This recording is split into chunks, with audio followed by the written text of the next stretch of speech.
Assalamualaikum warahmatullahi wabarakatuh. Perkenalkan, nama saya Najwa Kamila Zahra dari SMP Negeri 1 Kenduruan. Di sini saya akan membacakan cerpen karya Ahmad Tohari yang berjudul Senyum Karyamin.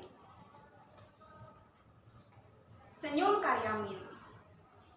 Si paruh udang kembali melintas cepat dengan suara mencecer.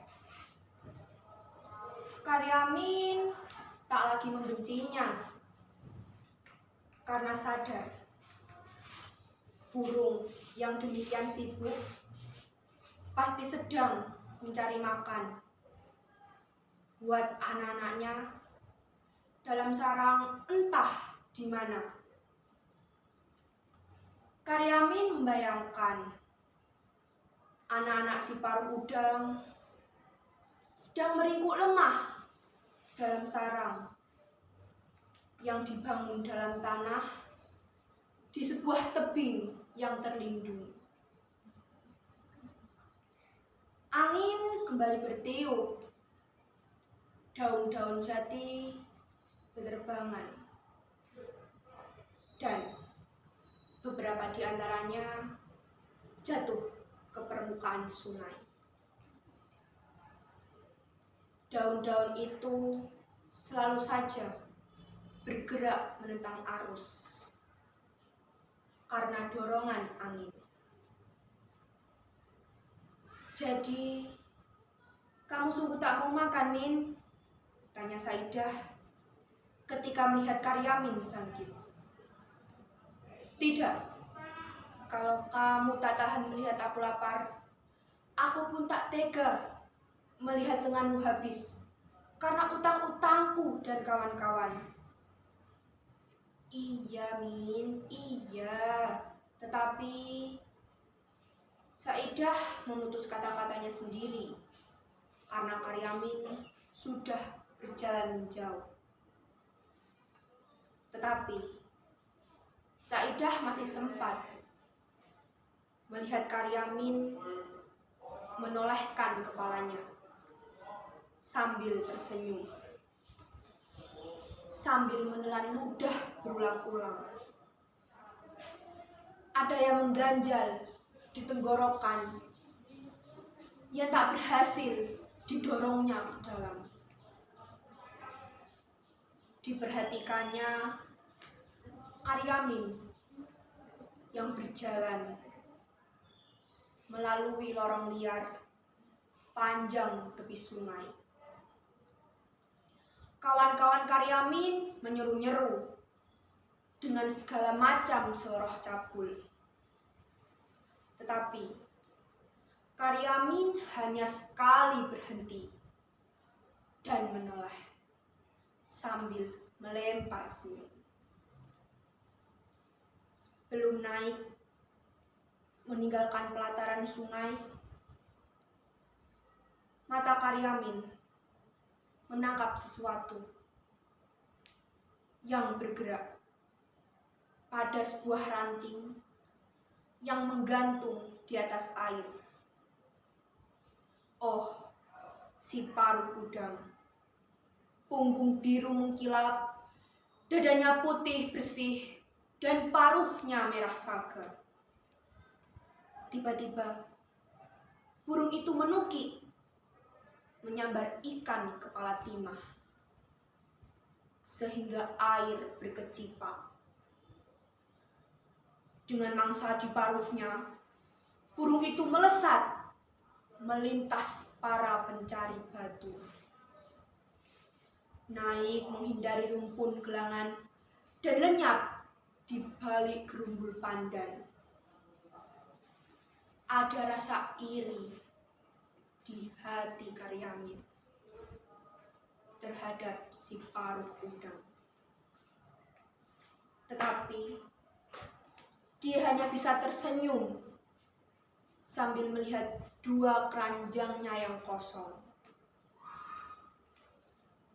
Sesungguhnya Karyamin tidak tahu betul mengapa dia harus pulang. Di rumahnya tak ada sesuatu buat mengusir suara keruyuk dari lambungnya. Istrinya juga tak perlu dikhawatirkan. Oh ya, Karyamin ingat bahwa istrinya memang layak dijadikan alasan buat pulang. Semalaman tadi, istrinya tak bisa tidur lantaran bisul di puncak pantatnya. Oleh karena itu, apa salahnya bila aku pulang buat menemani istriku yang meriang? Karyamin mencoba berjalan lebih cepat. Meskipun kadang, secara tiba-tiba, banyak kunang-kunang menyerbu ke dalam rongga matanya. Setelah melintasi titian, Karyamin melihat sebutir buah jambu yang masak. Dia ingin memungutnya, tetapi urung, karena pada buah itu terlihat bekas gigitan kamret. Dilihatnya juga buah salak berceceran di tanah di sekitar pohonnya. Karyamin memungut sebuah, digigit, lalu dilemparkannya jauh-jauh. Lidahnya seakan terkena air tuba oleh rasa buah salak yang masih mentah. Dan Karyamin terus berjalan. Telinganya mendenging ketika Karyamin harus menempuh sebuah tanjakan. Tetapi tak mengapa, karena di balik tanjakan itulah rumahnya. Belum habis mendaki tanjakan, Karyamin mendadak berhenti. Dia melihat 2 buah sepeda jengki diparkir di halaman rumahnya. Denging dalam telinganya terdengar semakin nyaring. Kunang-kunang di matanya pun semakin banyak.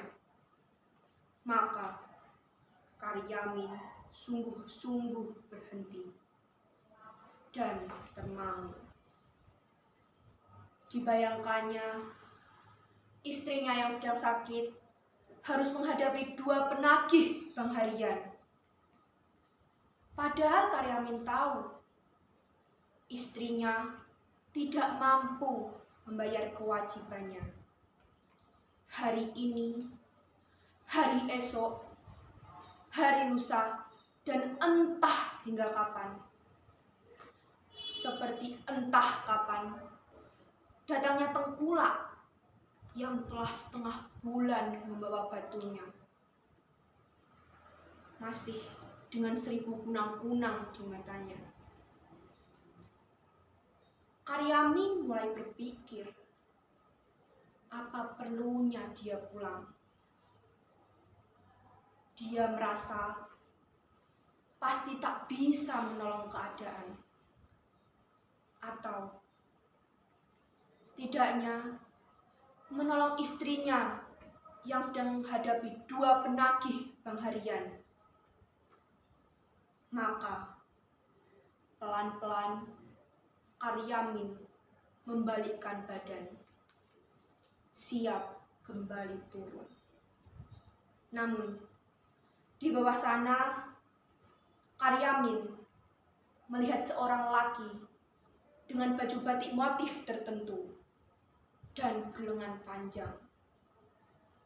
Kopiahnya yang mulai botak kemerahan meyakinkan Karyamin bahwa lelaki itu adalah Pak Pamong. Nah, akhirnya kamu ketemu juga, Min. Ku cari kau di rumah, tak ada. Di pangkalan batu, tak ada. Kamu mau menghindar ya? Menghindar? Ya, kamu memang beling, Min. Di gerumbul ini hanya kamu yang belum berpartisipasi. Hanya kamu yang belum setor uang dana Afrika. Dana untuk menolong orang-orang yang kelaparan di sana.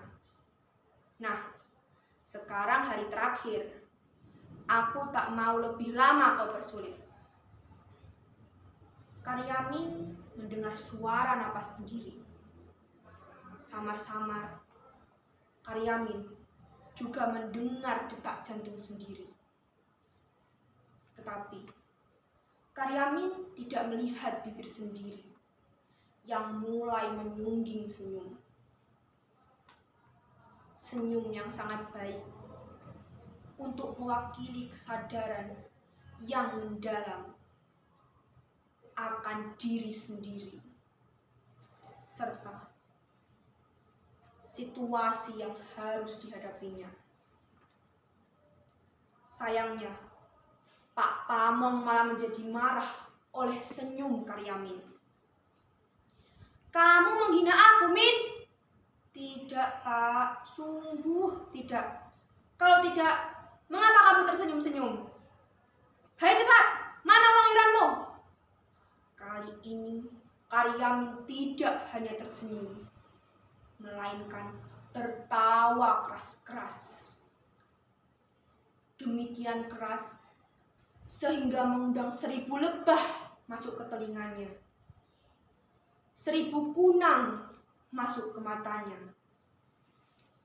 Lambungnya yang kempong berguncang-guncang dan merapuhkan keseimbangan seluruh tubuhnya. Ketika melihat tubuh Karyamin jatuh terguling ke lembah, Pak Pamong berusaha menahannya. Sayang, gagal. Wassalamualaikum warahmatullahi wabarakatuh.